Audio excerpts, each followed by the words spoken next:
Former Governor Andrew Cuomo joins me now from the campaign trail. He has been out there in Queens this afternoon. Good to have you with us, Governor Cuomo. Thank you very much for joining us. Thank you. Thank you for having me, Martha. Pleasure.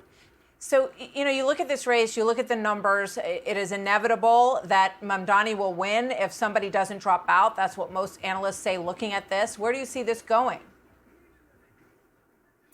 I don't think anything is inevitable. Nowadays, politics moves very quickly. I saw that in my primary race. I was up 20 points for the entire race, and obviously wound up being unsuccessful. So I think a lot is going to happen between now and then. I don't think the public even knows who the assemblyman is, what he represents, what his positions are. So I think the more they find out about him, the less they're going to like him, and his appeal is going to drop dramatically. Well, he is coming straight after you. I think he sees you as the person who is closest to him in the polls right now, and you're tangling again after having tangled in the primary as well. Here is what he said this week about your loss to him in the primary, and he alludes to something else here as well. Watch this.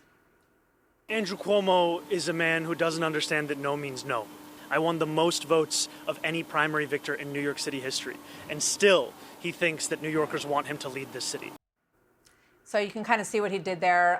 He's alluding to the reason that you resigned the governor's office, sexual harassment accusations, and I imagine you're going to hear more of that post-Labor Day. Are you concerned about that part of the story becoming more highlighted here?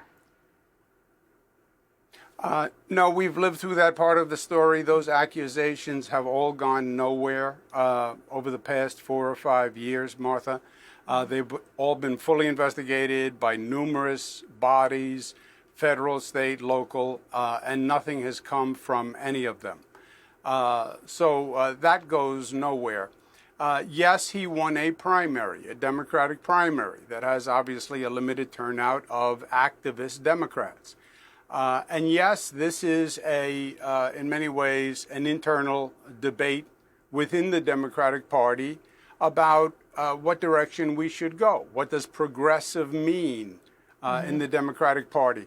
And the far left, Zohran and the far left, would say progressive means socialist.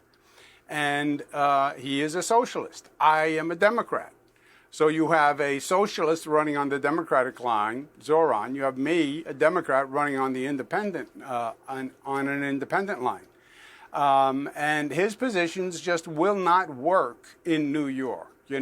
If there's one city where you can't have a socialist mayor, it's New York City. You can't have an anti-business, anti-corporate mayor of New York City. We're nothing without business and corporations, et cetera. It's why people came here. It's what made New York, New York. He's also anti-police. And we have crime issues like many big cities. Our crime problems are getting worse. And he is literally anti-police, called for not only defunding, but dismantling the police. Said the police are racists and that they are the threat to public safety. So that just won't sell in New York.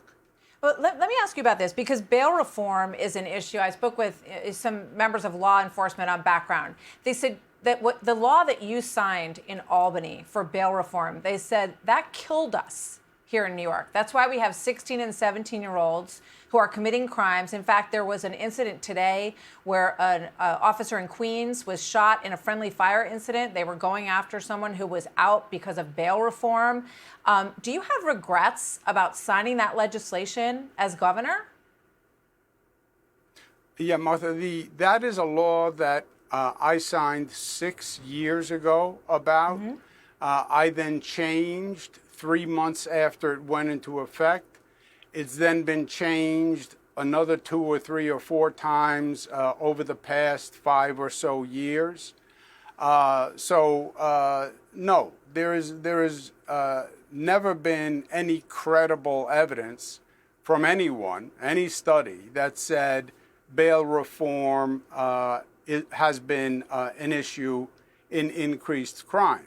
What we did simultaneously, and what the socialists drove in New York City, was we defunded the police. They took $1 billion out of the police budget because the socialist movement was the police are the problem. Happened right? under de Blasio. But so are you you're saying that you don't think that bail reform was problematic and that bail reform is one of the issues that cities are dealing with, particularly in New York City? So you don't have any regrets about signing that legislation? At that point, you could have just said, I'm not going to sign it. I know it's still going to pass in the State House, but I just don't want to put my name on it.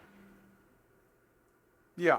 Well, the initial bill I passed, I did want something called judicial discretion, where the judge could use discretion. The legislature refused that in the initial bill. And again, this is about 6 years ago. I signed that bill. 3 months after it went into effect, I came back and we amended the bill to basically give the judge discretion if the person committed any harm. And again, since then, the bill has been changed by Governor Hochul and the legislature several times. So it has nothing to do with the bill I passed 6 years ago. All right. I think that's going to continue to come up. There's this report in Politico with regard to President Trump and a fundraiser that you were speaking to people at out in the Hamptons. I think it was several days ago, last weekend. And the suggestion is that you felt that President Trump, in the end, will encourage GOP voters in New York to throw their support to you because, as you said before, they don't want to have a socialist mayor of New York City. And one of the quotes is this: I knew the president very well. I believe there's a big piece of him that actually wants redemption in New York. I believe there will be opportunities to actually cooperate with him. I also believe that he's not going to want to fight with me in New York if he can avoid it. So are you hoping for President Trump's support either overtly or behind the scenes? Yeah, no. Absolutely not, and I've said that a number of times. And the president has said a number of times he's not going to get involved in the mayoral race. Mamdani wants to use President Trump as the boogeyman in New York, right?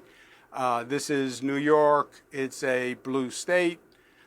President Trump is not popular in New York.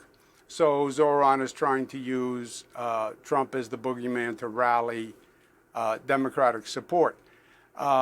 What I said was, I believe at the end of the day, Republicans are going to have to make a choice, right, in this election.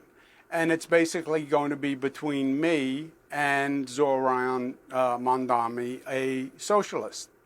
And I think I am going to be very competitive with Republicans and with independents. I'm now a moderate Democrat, right? I used to be a progressive Democrat, but the socialists now call me moderate Democrat. So I think I will be competitive with the Republicans and the independents in this election. I believe in law and order. Zohran is anti-police. I believe in capitalism. Zohran is a socialist. And I think that will make me more competitive with the Republicans and independents. I take President Trump at his word that he won't get involved. I was governor when President Trump was president. We had many battles royale, which were very well known in New York and across the nation. But we also cooperated.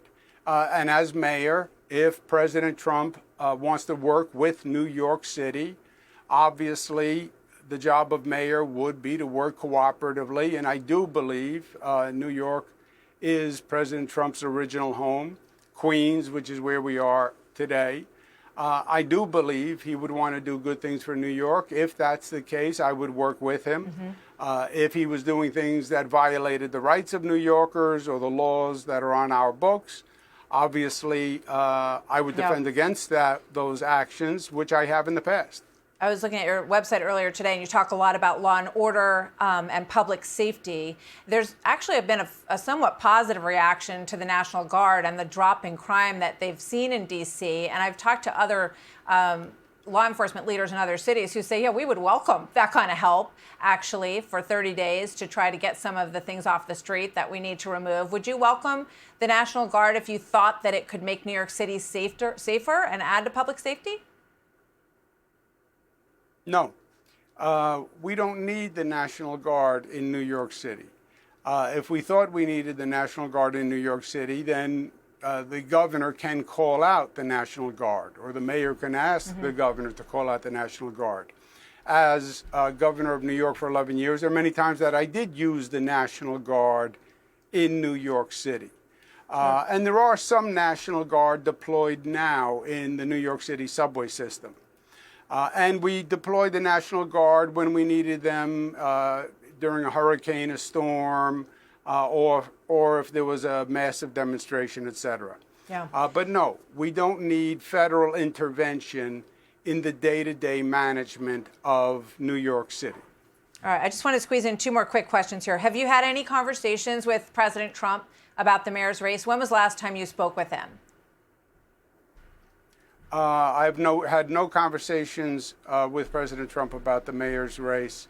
The last time I spoke to him, I can't recall whether I spoke to him in person or left a message at the time of the attempted assassination during his campaign. I wanted to wish him well. A year ago, in July. regards to his so you family. think a year ago, July is the last time you spoke, or you left a message for him? Yes, or Okay. left a message, yeah.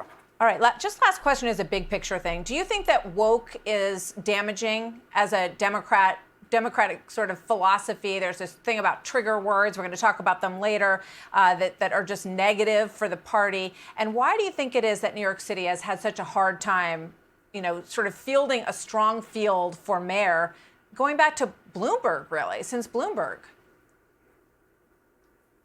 Well, I think the woke, it depends on how you define woke. But if you mean woke to mean a hypersensitivity to superficiality, then yes, I think it has hurt the Democratic Party.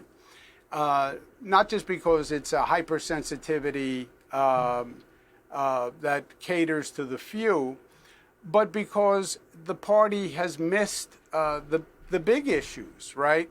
We're in New York City, and yeah, Zohran will talk about woke issues. I want to talk about affordable housing. I want to talk about I'm afraid to have my daughter on the train, the subway. I want to talk about crime on the streets, mentally ill people on the streets. I want to talk about the fact that people are leaving New York because the taxes are too high. I want to talk about the fact that not enough businesses are moving to New York. So it's not just that the Democrats became obsessed with what I consider in many cases superficial issues. They missed the bread and butter issues that mattered especially to Democrats, right? Because Democrats are the working families, and they rely on the public education system, and the schools are failing. And they rely on the police because they don't have security guards, and they rely on public transportation. And the Democratic Party has failed to deliver on those basic issues. Affordable housing. That was a Democratic priority and that's what for decades. Mamdani's getting a lot of attention for talking about affordable housing and freezing everybody's rent. I hope we can continue this conversation, Governor Cuomo. It's good to have you with us, and obviously the mayor's race is going to really heat up in the coming weeks, so we hope you'll join us as we continue to cover the story. Thank you so much for being here today. Thanks. Good to be with you. Hey, Sean Hannity here. Hey, click here to subscribe to Fox News YouTube page and catch our hottest interviews and most compelling analysis. You will not get it anywhere else.